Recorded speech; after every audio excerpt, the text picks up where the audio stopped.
এইটা আমাদের বাড়ির লক্ষ্মী পুজো বিসর্জন। তো সবাইকে বলছি, দেখো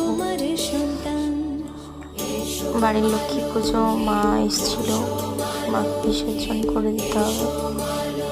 মনটা খারাপ, কিছু তো করার নেই। আবার আসছে বছর মা আসবে,